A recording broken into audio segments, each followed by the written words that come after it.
A winter of horror? How La Nina might shape the world once again, ***. There's a chilling whisper stirring across the climate community. A whisper carried on the high-altitude jet streams and the whispering trade winds that cross the vast Pacific. It tells of a shift, a reversal, a brewing tempest in the quiet depths of the ocean. That whisper has a name: La Nina. As the global climate reels from intense heat waves and droughts brought by one of the strongest El Niño events in recent memory, meteorologists and climate scientists are now turning their gaze westward across the Pacific. There, cold water is upwelling, trade winds are accelerating, and all signs point toward the return of El Niño's bitterly cold counterpart, La Nina. Some say we are heading straight into a winter of horror. But what exactly are El Niño and La Nina? How do these two oceanic siblings, sometimes dubbed the hot brother and the cool sister, wield such profound influence on global weather? Could their oscillating presence really determine the fate of civilizations, as some evidence now suggests? And most pressingly, should we prepare for another round of climate chaos, pandemics, or even worse? The climate pendulum. ENSO, El Niño, and La Nina. At the heart of the planet's climate system lies a powerful oscillation, ***ENSO***, short for El Niño, Southern Oscillation. ENSO isn't a storm nor a single event. It's a complex dance of ocean temperatures, atmospheric pressure shifts, and trade winds that reverberate across the planet. In its neutral phase, warm surface waters in the Pacific are blown westward by steady trade winds, piling up heat off the coasts of Southeast Asia and Australia. Meanwhile, cold, nutrient-rich waters rise off the coast of South America in a process known as upwelling, feeding marine ecosystems and regulating global weather patterns. But when El Niño arrives, those trade winds falter, or even reverse. The warm waters once pushed toward Asia now slosh back eastward, heating the eastern Pacific, suppressing upwelling, and unleashing widespread disruptions. Australia and Indonesia often suffer from devastating droughts, while the Americas may experience severe floods and storms. Then comes La Nina, the mirror image. The trade winds intensify, pushing warm water even farther west and allowing cold water to surge up along South America's coast. It's a pattern that can cool the global average temperature. But don't be fooled by its name. La Nina may bring cold, but it rarely brings calm. La Nina's global reach. Weather chaos from east to west. It's easy to assume La Nina only affects the Pacific, but this couldn't be further from the truth. Through a system of teleconnections, chain reaction climate feedback loops that span oceans and continents, La Nina reaches its cold fingers into nearly every corner of the world. In North and South America, La Nina often leads to drier, hotter conditions in the southern U.S. and wetter, stormier weather in the Pacific Northwest and Canada. In Asia and Australia, it's the opposite. La Nina brings heavy monsoon rains, cyclones, and flooding, sometimes of historic proportions. In Africa, La Nina increases the likelihood of drought in the Horn region, while potentially bringing rains to parts of southern Africa. In Europe, the direct effects are more muted, but they still exist. A stronger La Nina can subtly shift the North Atlantic oscillation, leading to colder winters across Central and Northern Europe and increased storm activity in the South. The long arm of history, lost civilizations and viral storms.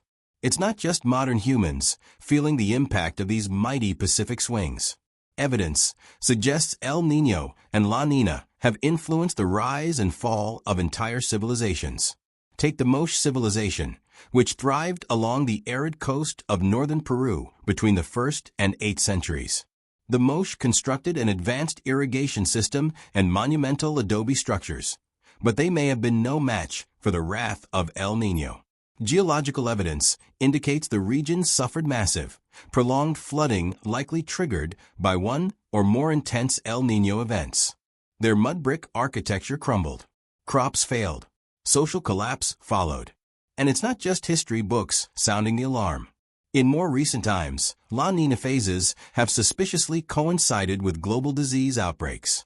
Most notably, the 2009 swine flu pandemic erupted following a pronounced La Nina period. How could a weather phenomenon influence the global spread of viruses? It's all about birds, especially migratory species like wild geese and ducks. These animals are natural carriers of influenza viruses, and their migration patterns shift dramatically depending on weather conditions. La Nina-induced changes in precipitation and wind can reroute migration paths, alter stopover sites, and increase contact between wild birds, domestic animals, and humans. If a bird infected with one strain of influenza crosses paths with another carrying a different strain, those viruses can recombine, mixing their genetic material in a process that could birth a novel, potentially pandemic-causing variant. The next human pandemic may not be brewed in a lab. It might hatch in the wetlands of a changing world. The cold front approaches. What awaits in winter 2024-2025? So back to today. After one of the warmest years in recorded history, capped off by an exceptionally powerful El Niño, the climate pendulum appears poised to swing hard in the opposite direction. According to the World Meteorological Organization, WMO, and the U.S. Climate Prediction Center, the signs of La Nina are already emerging. Trade winds are strengthening. Subsurface ocean temperatures are cooling. Some forecasts put the likelihood of a full-fledged La Nina developing by autumn at 74%, with a significant chance of its effects lasting well into January 2025. What does that mean for us? If the models are right, we may see a harsh, early winter in the northern hemisphere, with colder than normal temperatures across parts of North America and Europe. Increased storm activity in the Mediterranean and southern Europe. Heightened risk of flooding in Southeast Asia and cyclone activity in the Western Pacific. A greater chance of drought in South America and the southern United States. The term winter of horror may be an exaggeration coined by sensationalist headlines, but it's not entirely without basis. The bigger picture: La Nina, El Niño, and a warming world.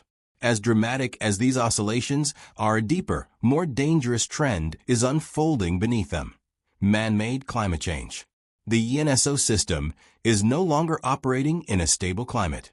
Rising greenhouse gases are warming the oceans, weakening the gradient between the tropics and the poles, and reshaping jet stream patterns. In other words, climate change is rewriting the ENSO script. It's making El Niño events hotter, La Nina phases more extreme, and their transitions less predictable. Some scientists now fear that mega El Niños could become more frequent in the coming decades, like the one hinted at in 2023 that helped push global average air temperatures to new record highs. The months between July 2023 and June 2024 are likely to go down in history as the hottest 12-month stretch ever recorded. And just as La Nina can mask global warming temporarily, flattening temperature graphs for a few years, El Niño tends to amplify it dramatically. Once La Nina releases its grip, the underlying warming trend may surge forward with newfound force. We are no longer watching a simple cycle. We are now witnessing a collision between natural variability and human-induced climate change, where familiar patterns like El Niño and La Nina can intensify or distort in unexpected ways. So what can we do? Understanding La Nina and El Niño is no longer just the concern of meteorologists and oceanographers. These phenomena affect agriculture, public health, disaster preparedness, migration, energy supply, and even geopolitics. Governments must integrate ENSO forecasting into emergency response planning. Scientists need better climate models that can predict how a warming world will reshape ENSO.